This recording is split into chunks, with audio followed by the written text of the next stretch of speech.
So in this video I'll tell you how to turn on notifications on WhatsApp. So without any further delay, let's jump into the video. First of all, you have to open up your WhatsApp. Then at the top right corner you have to click on three lines, and after that you have to click on settings. Here you can see that the third option is of notification. You just have to tap on this. After that, here you can see that the first option is of conversation tones.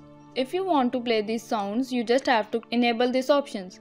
After that, there is an option for messages, notification tone. You can select any of the notification tone. There are a lot of tones given to us by WhatsApp.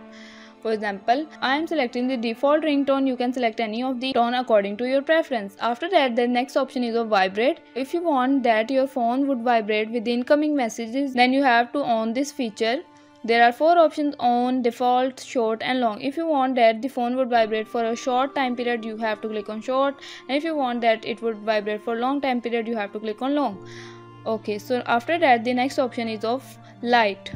Here are a lot of colors. You can select any of the color according to your preference. Okay, so next option is of groups. Okay, so WhatsApp gives you a pretty good feature that you can select the two types of tone, one for the incoming messages from the personal chats and one for the incoming messages from groups. After that, the third option is of calls. Okay, so here you can select any of the ringtone for the calls. Then there is another option of vibrate. If you want to vibrate your phone while the incoming call, you can also turn it on. Okay, so guys, this was a pretty easy way to turn on notification for WhatsApp. Hope you guys like the video. If you guys like the video, give it a thumbs up.